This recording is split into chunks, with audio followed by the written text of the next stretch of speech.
Kuasa hukum Peggy Setiawan meminta polisi menghadirkan ayah Eki, Ibtu Rudiana, di sidang pra-peradilan pagi besok. Peggy, saudara, sebagai saksi dari pihak polisi. Seberapa penting kesaksian Ibtu Rudiana ini untuk membuktikan apakah Peggy layak dijadikan tersangka kasus pembunuhan Vina dan Eki atau justru hanya menjadi korban salah tangkap? Kita bahas, saudara, sore hari ini bersama dengan kuasa hukum dari Peggy Setiawan.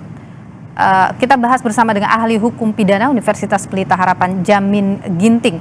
Selamat sore, Bung Jamin. Selamat sore, Mbak Nilo. Ya, Bung Jamin, kalau Anda melihat dari persidangan hari ini, kemudian proses yang berjalan, apakah memang penting untuk menghadirkan Ibtu Rudiana dalam persidangan? Ya, tentu kalau seorang pelapor dalam hal ini dia juga adalah notabene adalah penegak hukum. Tentu dia punya kemampuan untuk dalam melakukan penggambaran terhadap kejadian ya, dan siapa pelakunya kira-kira. Karena dia Rudiana ini kan kita ketahui juga adalah aparat penegak hukum begitu. Nah, jadi waktu dia membuat laporan ini tentu dia juga harus diminta keterangan kira-kira korbannya ini ya, yang merupakan anaknya sendiri ini bergaul dengan siapa, musuhnya siapa, dan segala macam. Nah, itu terkait dengan memang lebih mengarah kepada pokok perkaranya, ya, bukan kepada proses penetapan tersangkanya. Kalau terkait dengan proses penetapan tersangka, yang paling relevan adalah apakah penanganan perkara ini dilakukan oleh Polres Cirebon pada awalnya, dan dia ikut di situ sebagai pihak yang mengawasi pelaksanaan pemeriksaan terhadap alat bukti dan mengetahui siapa-siapa orang yang melakukan penyidikan dan penyelidikan, dan mengetahui kira-kira alat-alat apa yang digunakan saat itu. Sehingga nanti ada relevansinya dengan Peggy Setiawan yang diduga Peggy Peron yang sebagai tersangka saat ini. Begitu, Mbak Nini. Oke. Jadi Bung Jamin, kalau misalnya mau membuktikan apakah ini ada kesalahan prosedur dan apakah kemudian benar itu adalah Peggy Setiawan yang dimaksud dalam amar putusan pada waktu itu, siapa yang seharusnya dihadirkan di situ hadir dalam sidang pra-peradilan ini? Tentu yang dihadirkan di situ adalah penyidik yang pertama sekali menangani korban. Ya, dia yang pertama sekali menangani korban tersebut. Lalu penyidik yang memeriksa para saksi-saksi tersebut yang pertama sekali diperiksa tersebut. Dialah yang akan melakukan keterangan bahwa berdasarkan keterangan yang disampaikan para saksi lain, yang dimaksud dengan Peggy Peron yang sekarang ini ditetapkan tersangka sebagai Peggy Setiawan adalah orang yang sama. Okay. Nah, nanti itu lebih terang dan jelas. Nah, dasar dia mengatakan sama itu apa? Harus ada bukti. Nah, dasar dia mengatakan sama itu contohnya dari 8 saksi tersebut semuanya menyatakan sama. Mereka melihat, bahkan orang yang sama-sama boncengan dengan dia itu ya dia kenal sekali tentunya orang dia yang bonceng kan. Nah, itu berarti dia kenal, sama-sama geng motor gitu ya. Ini yang paling kuat sebenarnya, dan juga didukung oleh alat bukti scientific crime investigation. Apa itu?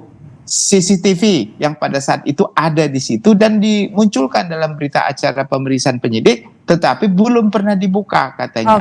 Nah, itu harus dibuka. Lalu terkait dengan contohnya lagi terkait dengan adanya alat bukti yang melakukan perbuatan itu. Contohnya ada samurai, ada bambu yang dilakukan, pasti kan ada sidik jari di bambu sama di samurai. Siapa yang punya? Di scanner lah, di scanner baru identifikasi terhadap sidik jari. Sama nggak sidik jarinya? Itu bukan sidik jari KTP yang diambil sekarang dengan sidik jari yang diambil ya dari Peggy Setiawan, bukan.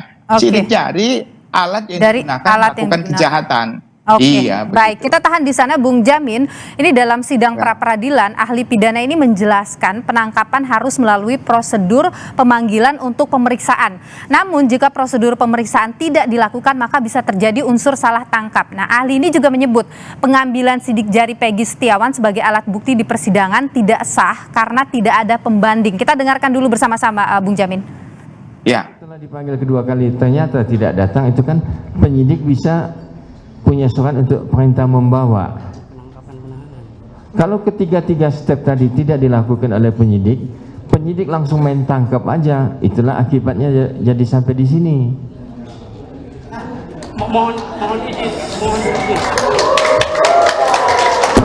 Kalau dulu dia misalnya tidak pernah diminta sidik jarinya Peggy Peron, apa artinya sidik jari Peggy Setiawan saat ini? Cuma untuk ecek-ecek aja kalau begitu kan? Berarti tidak berarti ya, itu berarti ya, tidak bisa ya? Nggak ada perbandingan kan? Oh, tidak ada perbandingan ya, berarti tidak bisa dipakai ya Pak ya? Tidak sah. Bung Jamin, Anda bagaimana pendapat dengan itu? Ya, jadi begini, dalam konsep pengembangan perkara, jadi dulu kan ada 8, lalu sekarang ada DPO 3 yang dijadikan 1. Nah, dia waktu itu menggunakan sprindik baru untuk menetapkan tersangka Peggy Setiawan yang saat ini. Nah, sprindik baru itu sah-sah saja asalkan dia sudah pernah diperiksa terlebih dahulu. Karena waktu DPO kan belum pernah diperiksa. Nah, waktu dia dikeluarkan sprindik baru, harusnya dia sudah pernah diperiksa Peggy Setiawan sebagai saksi. Setelah dia diperiksa sebagai saksi, baru naik statusnya menjadi tersangka. Nggak bisa orang tiba-tiba belum pernah diperiksa sebagai saksi, lalu dijadikan tersangka. Nggak boleh. Itu amanat dari putusan MK 21 tahun 2014 dan Perkap nomor 6 tahun 2016. Nomor 9. Jadi udah diatur demikian. Makanya itulah yang disangkap cacat formil terkait dengan peraturan yang sudah ditetapkan sendiri oleh Kapolri begitu. Nah, Bung itu Jamin, yang salah. Kira-kira dengan keterangan dari ahli tadi dalam persidangan itu cukup tidak untuk menguatkan bahwa memang ada kesalahan prosedur dalam proses penangkapan Peggy Setiawan ini? Jadi kedudukan keterangan ahli ini dalam hukum acara pidana itu tidak mengikat bagi hakim. Dia boleh pakai, dia boleh juga tidak pakai di kedua belah pihak. Tapi itu sebagai keyakinan bagi hakim kalau dipakai, dan itu akan dipakai sebagai dasar pertimbangannya nanti begitu. Nanti dia menilai sendiri begitu. Tapi apa yang sudah disampaikan tadi, memang saya sependapat dengan keterangan Prof tadi itu, memang begitulah realitanya begitu. Baik, terima kasih pandangan Anda Bung Jamin Ginting, ahli pidana dari Universitas Pelita Harapan. Terima kasih.